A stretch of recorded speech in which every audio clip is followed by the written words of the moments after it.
안녕하세요. 세금킬러 자담세무에게 손혜경 세무사입니다. 정부가 지난 9월 1일에 국회에 제출했던 그 세법 개정안과 관련해서 일부 항목에 대해 여야 간의 조세소위원회에서 협의를 거친 후 최종안에 대해서 어제였습니다. 2023년 11월 31일 국회 기획재정위원회 전체 회의를 통과했습니다. 오늘은 여러분 이 내용에 대해서 살펴볼 텐데요. 전체 수정 내용에 대해서 살펴보진 않고 그 항목 중에 중요하고 그리고 당장 이제 2024년 1월 1일부터 시행되는 그 내용 중에 제가 추려서 중요한 내용을 위주로 선별했습니다. 자, 화면을 바꾸어서 한번 볼 텐데요. 자, 제목은 2024년 세법 개정안 기재위 전체회의 통과.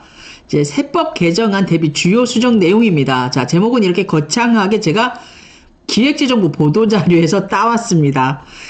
이 항목 전체를 다 볼 건 아니고 제가 이제 세법 중에 크게 이제 좀 중요한 항목 위주로 살펴보고요. 세법은 소득세법의 세 가지 사항, 그리고 상증세법의 2가지 사항, 그리고 조세특례 제한법의 4가지 사항, 이제 합쳐가지고 총 9가지 항목에 대해서 살펴볼 것입니다.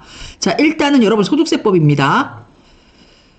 첫 번째, 고가주택, 기준시가 12억 원 초과 2주택 보유자의 간주임대료 과세 부분입니다. 이제 이 부분은 여러분 당장 2014년 1월 1일 이후 이제 이렇게 시행이 될 게 아니고요. 조금 있다가 돼요. 더 이게 워낙 중요한 사안이다 보니까 유예 기간이 좀 많습니다. 2026년 1월 1일 이후 개시하는 과세 기간부터 적용이 되는데 우리가 좀 중요한 민감한 사항이잖아요. 그래서 제가 일단은 갖고 왔습니다. 보시면은 현행은 여러분 아시죠? 보증금에 대한 그 간주임대료 과세를 할 때 그 간주임대료 계산을 할 때 있잖아요. 대상이 어때요, 여러분? 3주택 이상자의 전세금 보증금을 합쳐가지고 3억을 초과하는 부분에 대해서 간주임대료로 계산을 하지 않습니까? 그런데 여기에 여러분 변경이 있습니다. 그 과세 범위가 개정안에 따르면 더 확대가 되는데요. 고가주택, 이제 2주택자의 보증금 등이 대통령령으로 정하는 금액을 초과하는 경우 추가한다. 이게 대통령령으로 정하는 금액이 아까 말씀드렸잖아요. 기준시가 12억 원을 초과하는 고가주택 2주택자부터 보증금에 대해서는 어떻습니까, 여러분? 간주임대료를 계산을 해서 임대소득에 대해서 과세를 하겠다는 정부의 입장입니다.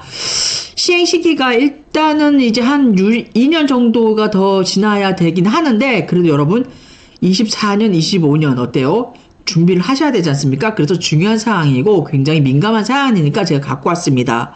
자, 소득세법 사항 중에 두 번째 사항입니다. 자녀세액 공제가 확대가 되겠습니다.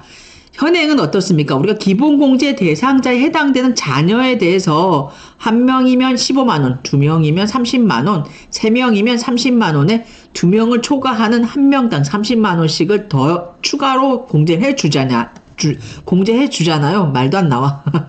그런데 여러분 여기에 개정사항이 있습니다. 적용 대상에 기존의 기본공제 대상자에 해당되는 자녀에다가 요즘 조손 가정이 많잖아요. 그래서 손자녀가 플러스가 됩니다. 공제세액은 한 명은 똑같아요. 15만원. 그리고 2명이면은 35만원. 5만원을 더 얹었습니다. 그리고 3명이면 이제 그 2명 기준 35만원에 더하기 이 2명을 초과하는 한 명당 30만원씩 더 추가적으로 자녀세액 공제가 가능한데 이 사항 중에 여러분 적용 대상, 손자녀가 포함되는 그 적용 대상 범위 확대는 당장 2024년 1월 1일 이후 신고하거나 연말정산하는, 그러니까 연말정산이라고 하니까 지금 당장 내년 이제 해가 바뀌면 연말정산이 이루어지잖아요. 그때부터 이제 적용받을 수가 있고, 공제액과 관련돼서 우리가 5만원 늘어난 거 있잖아요. 그거에 대해서는 2024년 1월 1일 이후 개시하는 과세 기간부터 적용이 됩니다. 따라서 당장 이제 내년부터 1월 1일 이후 24년 1월 1일 이후부터 당장 뭐 2명이면 35만원 이렇게 공제받는 게 아니고 2명이면 30만원을 받고요. 여기에 대상자의 조손가정, 손자녀가 더 플러스가 된다는 점을 유념하시기 바랍니다. 세 번째 사항은 좀 굉장히 중요한 사항이죠. 제가 이제 소득세법과 관련돼서는 여러분 양도와 관련돼가지고 되게 중요하니까 제가 앞서 살펴본 고가주택, 2주택 보유자의 그 간주임대료, 물론 양도소득세는 아닙니다. 소득세이긴 한데 그 부분에 대해서 제가 가져왔던 부분이고, 그리고 이거 지금 보는 세 번째 주택으로 용도 변경 시 장특공제 계산 방법이 변경이 됩니다. 말도 많고 탈도 많은 장특공제, 우리가 용도 변경과 관련돼서 어떻습니까? 제가 조금 더 부연 설명을 해드리자면 상가주택을 갖고 계시는 분들이 이제 간혹 계시는데 1층이 상가 그리고 2층, 3층이 주택인 분들 계시잖아요.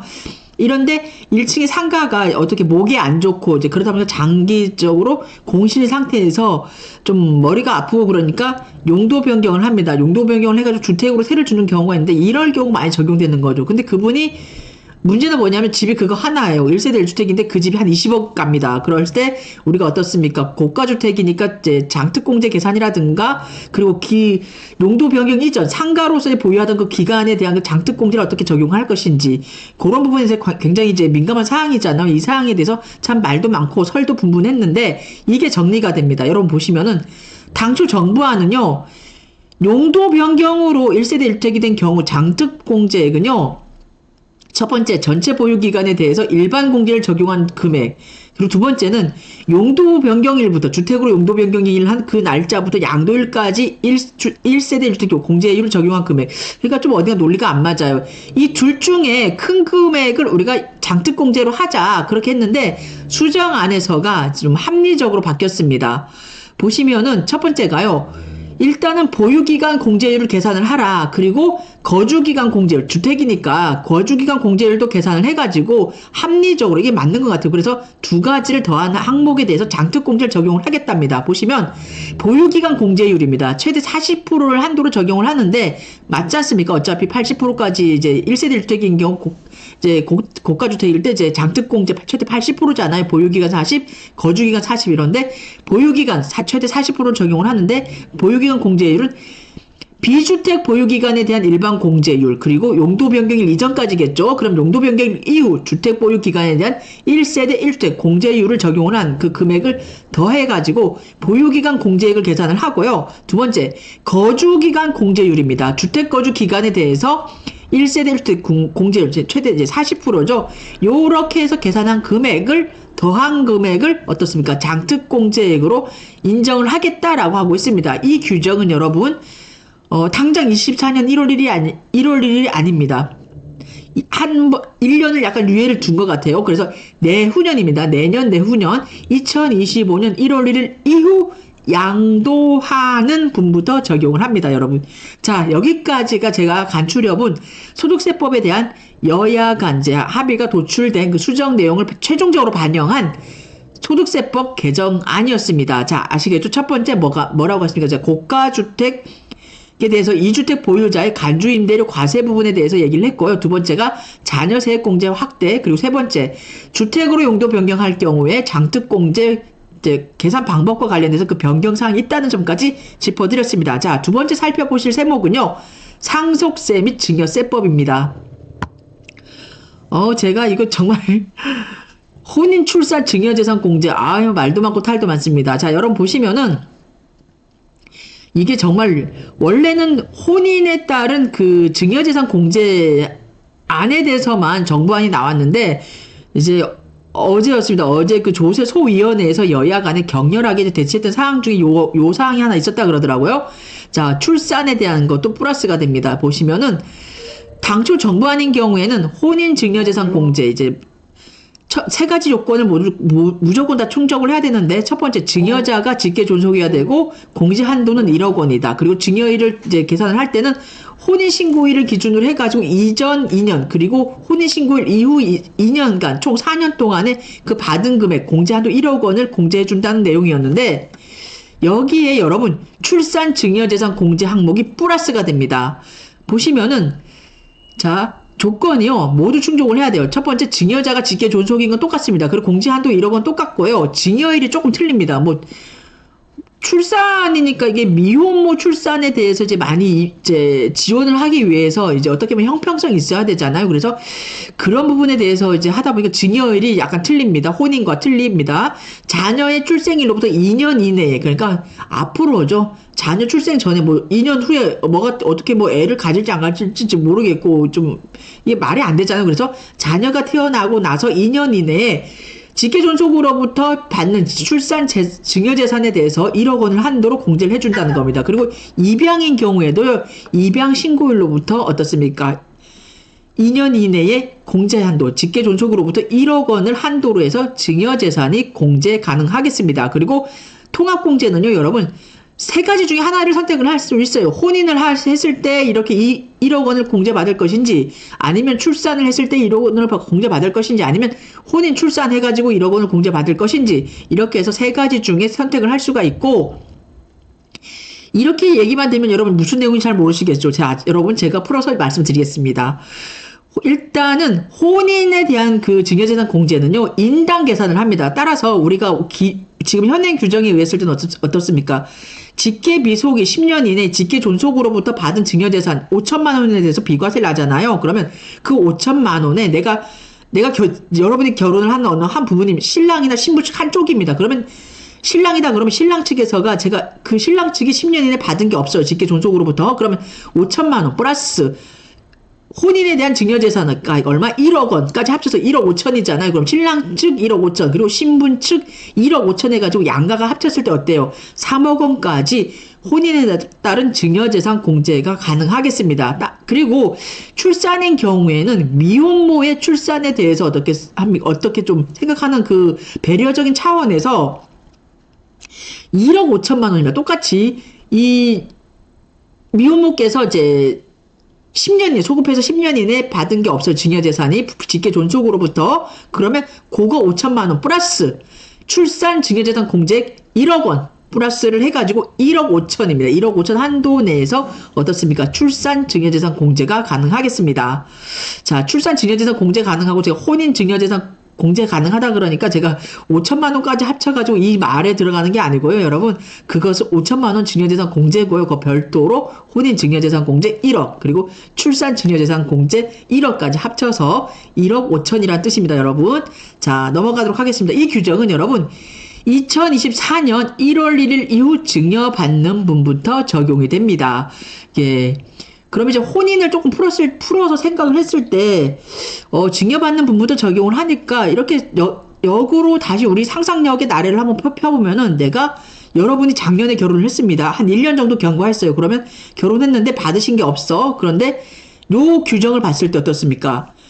2024년 1월 1일 이후 증여받는 분부터 적용이 되니까, 2024년 1월 1일 시점 기준으로 해가지고 여러분 혼인한 날, 혼인신고일이요 2년이 경과하지 않았고 이제 그 중간에 받으신 게 있으면은 요 계산 대상에 들어가니까 요거 한번 조금 생각을 해보시기 바랍니다. 자, 상증세법 개정세법안 이제 보면은 두 번째 사항입니다. 가압승계 증여세 과세특례 혜택이 확대가 됩니다. 아, 여기다 모였군요. 이제 국회에서 이게 여야가 대치가 다 됐던 게 상증세네요. 참. 자, 요것도 굉장히 이제 굉장히 많이 이렇게 이게 대치가 됐다 그러더라고요. 제가 들리는 말에 의하면. 가압승계와 관련돼서는요, 여러분, 가압승계 증여세 과세특례와 관련돼서는 상증세법 그리고 조세특례제한법의 같은 내용입니다. 그렇기 때문에 여기 하나로 모아봤어요.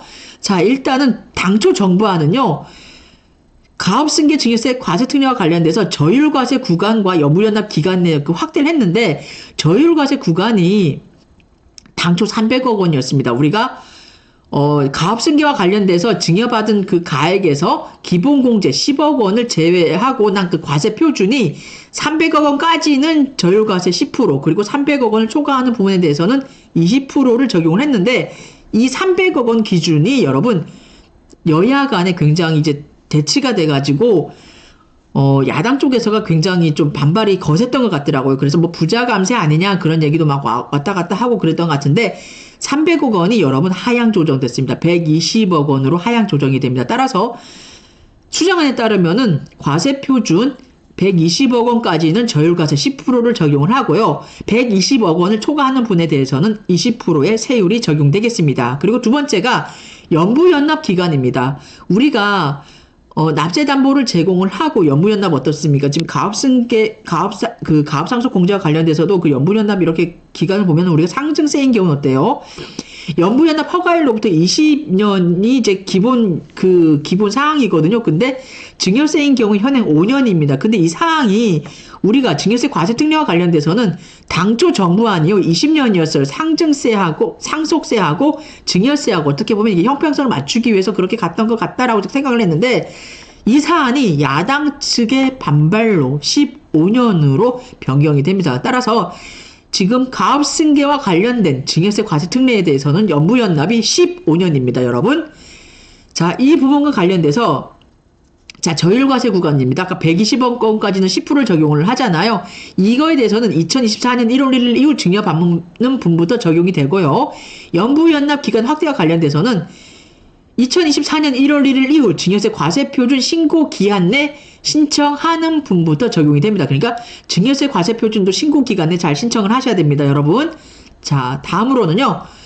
조세특례 제한법입니다. 조세특례 제한법은 제가 4가지를 갖고 와봤는데 일단은 첫 번째, 월세 세액공제 소득기준 및 한도 상량입니다.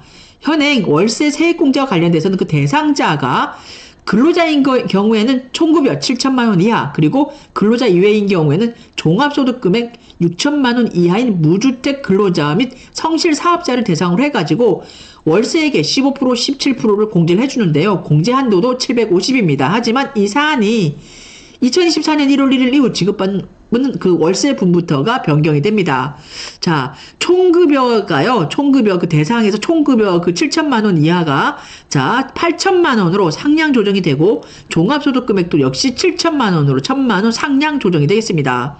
또한 공제 한도도 여러분 늘어납니다. 기존 750에서 자 현행 정부안 이제 현행 750에서 정부안 이익은 없다 그러네요. 1천만 원으로 상량 조정이 되겠습니다. 두 번째는 제가 우리 그 소상공인들 굉장히 어렵잖아요. 이 사안 때문에 제가 갖고 온 내용입니다. 자 보시면은 감염병 예방 조치에 따른 소상공인 손실보상금 입금 불산입 특례 신설입니다. 조세특례 제한법 제99조의 13 항목인데요. 대상이 내국인이 소상공인 보호 및 지원에 관한 법률에 따라 감염병 예방을 위한 집합 제한 및 금지 조치로 인해 지급받는 손실보상금에 대해서는 여러분 입금 불산입 특례 규정이 적용됩니다. 이 규정은 24년 1월 1일 이후 받는 손실보상금부터 적용이 된다라고 합니다. 자, 세 번째 사항입니다. 조특법 2024년 신용카드 등 사용금액 증가분에 대한 소득공제 도입입니다. 자, 보시면은 다른 사항은 현행과 동일한데 자, 하나가 더 들어갑니다. 보면은 우리가 공제율이 결제 수단 및 대상별로 차등이 있잖아요. 신용카드는 기본 15%, 그리고 현금 영수증 체크카드 30%, 도서, 공연, 미술관, 박물관, 영화, 관람료 등은 30%인데 23년 4월 1일부터 12월 31일까지 사용한 건 40%, 전통시장 40%인데 23년 4월 1일부터 12월 31일까지 사용분은 50%, 대중교통 40%, 하지만 23년 1월 1일부터 12월 말까지 사용분에 대해서는 무려 80%까지 어떻습니까? 신용카드 등 사용금액에 대한 소득공제를 해주는데 여기에 하나가 더 들어갑니다. 2024년에 2023년에 비해서 105%를 그러니까 23년에 사용한 신용카드의 105%를 초과해서 사용한 금액에 대해서는 10%의 신용카드 소득공제를 더 추가로 해주겠다는 내용이 들어갔습니다. 자, 네 번째 사항은요. 양도소득세 감면 종합한도 합리화 방안입니다. 제가 요 사안에 대해서도 지금 2024년 세법 개정안 집중탐구 시간에 제가 말씀드렸던 사안인데 거의 비슷한데 여러분 조금 더 세부화된 내용이 있습니다. 그래서 제가 정부안과 그리고 수정안에 대해서 여러분 비교해 드릴게요. 잘 보세요. 자, 보시면은 정부안 당초 제가 여러분께 말씀드렸던 그 내용은요. 우리가 조세특례 제한법에 따른 양도소득세 감면의 종합 한도가 원래 한 개 과세기간은 1억 원, 그리고 5개 과세기간 동안 어떻습니까? 무조건 해주는 게 아니니까 2억 원을 한도로 해서 이게 우리가 종합 한도를 설정해 놓고 있잖아요. 그런데 우리가 경우에 따라서 제가 말씀을 드렸잖아요. 우리가 조세특례 제한법에 따른 그 자경감면이라든가 이런 게 일생에 몇 번 받지를 않는다. 그러다 보니까 자경감면 같은 경우 이제 그 5개 과세기관의 종합한도가 2억 원이라는 그 사항을 이용을 해서 세금을 좀 덜 납부하고자 이제 납세자 분들도 그렇고 이제 뭐 중개하시는 분들도 그렇고 약간 좀 컨설팅 하시는 분도 그렇고 좀 그렇잖아요. 그런 분들이 좀 이렇게 어떻게 하고 또 일단 본인이 가장 잘 알아요. 그래서 뭐 분필 절차를 거친다든가 그렇게 해가지고 조금 이게 약간 좀 돌려가지고 틀어서 이렇게 양도를 하는데 결론적으로는 어떻게 보면 동일인에게 양도를 하는 거가 되거든요. 그런데 그런 경우에 이제 보시면은 요런 경우에 조금 합리화를 더 이제 도모할 목적으로 우리가 조특법을 개정을 하려고 지금 정부안이 내놨는데 그 내용이 첫 번째가 분필한 토지 또는 토지 지분의 일부를 양도하고 두 번째 토지 또는 지분 일부 양도일로부터 2년이 되는 날이 속한 과세기간 종료일까지 나머지 토지라든가 지분을 동일인이라든가 또는 그 배우자에게 그러니까 당초 매수인의 배우자에게 나머지 토지를 양도하는 경우에는 한계 과세 기간에 양도한 것으로 보아서 비록 연을 달리했다 그러더라도 말이 좀 그렇긴 한데 한 해는 이제 분필한 반은 직전 연도에 이제 양도를 하고요. 그리고 분필한 반은 다음 연도에 양도를 하는 거예요. 이렇게 하더라도 한계 과세 기간에 양도한 것으로 봐가지고 자경감면 한도 어떻습니까, 여러분? 1억 원, 한계 과세 기간의 한도인 1억 원을 적용을 하겠다. 5개 과세 기간에 대한 2억 원 한도가 아니고 1억 원을 한도로 해서 양도소득세 감면을 적용을 하겠다는 게 당초 내용이었고 제가 여러분께 말씀드렸던 사안입니다. 하지만 여기에 약간의 조금 더 미세한 부분에 변경이 있습니다. 보시면 분필한 토지인 경우는요, 여러분 분필을 어떻게 해야 되느냐? 해당 토지의 일부를 양도한 날로부터 소급해서 1년 내 토지를 분할한 경우입니다, 여러분. 그 종전 당초 안에 따르면 그냥 분필한 토지였는데 그 분필도 1년입니다. 1년 해당 토지 일부 그러니까 반을 분할해서 반을 양도하고 난 다음에 그 날로부터 어떻습니까? 양도한 날로부터 소급하여 1년 내 토지를 분할한 경우 그러니까 해당 토지 일부를 양도한 날부터 소급해서 1년 내 토지를 분할한 경우 이게 그러면은 뒤가 아니고 앞이네요. 그러면 어떻습니까? 제가 여러분 2023년 12월 31일에 토지를 양도를 했어요. 그러면 앞서서 2023년 이제 초일 불산입이니까 어차피 그러면 2023년 1월 1일부터 2023년 10월 31일 그 사이에 분필을 했다 그러면은 그 분필을 했다 그러면 그게 초일 불산이 그럼 넘어가야 되나요?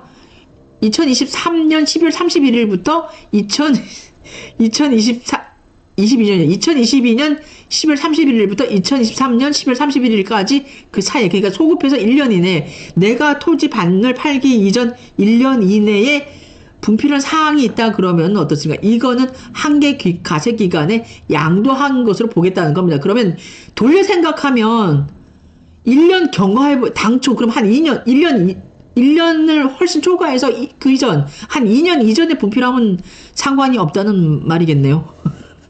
자, 어쨌거나 다음 더 보도록 하겠습니다. 자, 두 번째는요.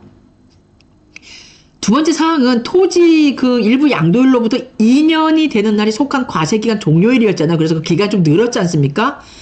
그런데 여기가 저는요, 그 과세기간 종료일까지가 아니고 그냥 딱 2년입니다. 일부 양도일로부터 2년 내 나머지 토지 또는 토지를 그 당초 매수인이나 아니면 그 매수인의 배우자에게 양도하는 경우에 한계 과세 기간에 양도로 보겠다는 겁니다. 그래서 첫 번째 항목, 두 번째 항목에서가 약간 그 기간 제한을 두고 있습니다. 그렇기 때문에 여러분 이 기간 제한 1년, 해당 토지를 양도한 날로부터 소급해서 1년 내에 분필한 거 분할한 경우입니다.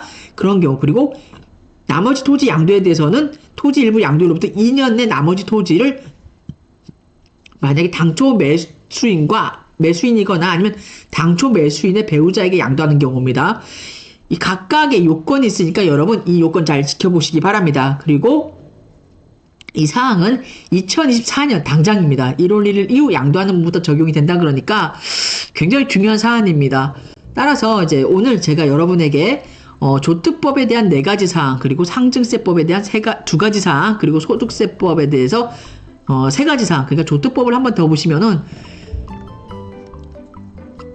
첫 번째가 월세액, 세액공제, 소득기준 및 한도 상량. 자, 이건 간단하니까 여러분 아시겠죠? 1900, 8000만원, 그리고 1000만원, 그리고 감염병 예방 조치에 따른 소상공인 손실보상금, 입금불세 특례 나오고, 자, 그 다음에 세 번째가 신용카드 사용금액 그 증가분 105% 초과해서 사용했을 때, 자, 10%를 이제 한 10%만큼 더 이제 공제해주겠다.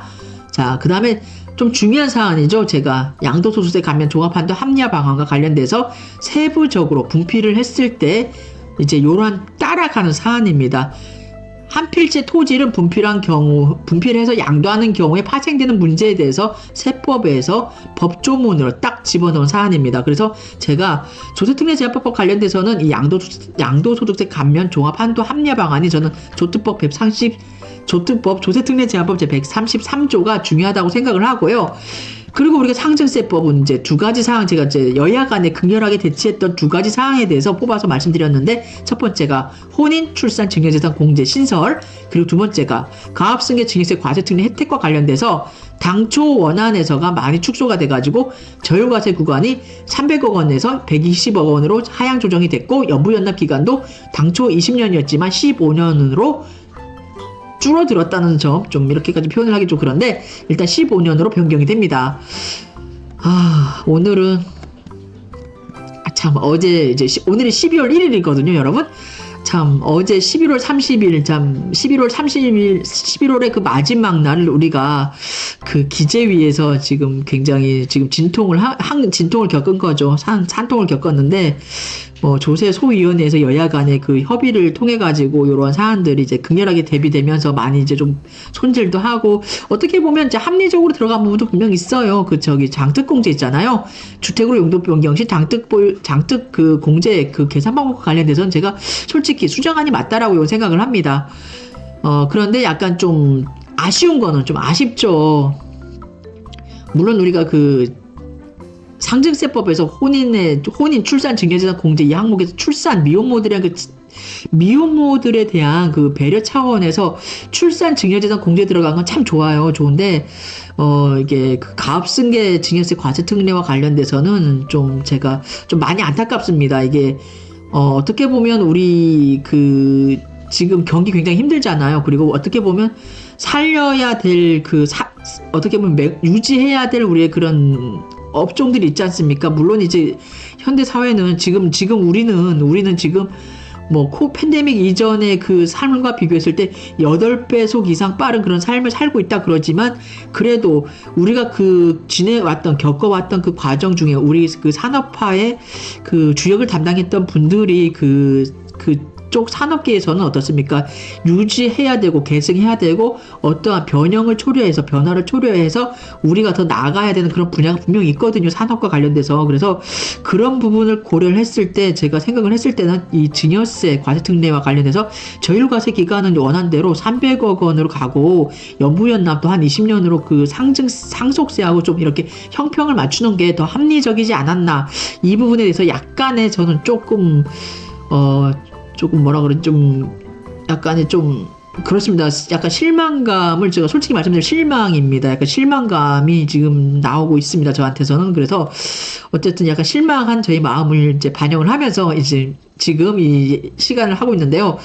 어찌됐건 저찌됐건 여러분 일단은 2024년 세법 개정안 기재위 이제 전체회의를 통과했다. 그러니까 이 내용이 이제 우리가 앞으로 사용해야 될 내용이고, 그리고 우리가 접목시켜야 될 세법 개정안이기 때문에 여러분 저희 유튜브 채널 반드시 구독, 좋아요 눌러주시고요. 채널 꼭 구독하시고 여러분 함께 갑시다. 자, 이상 자담 세무에게서 송혜경 세무사였습니다.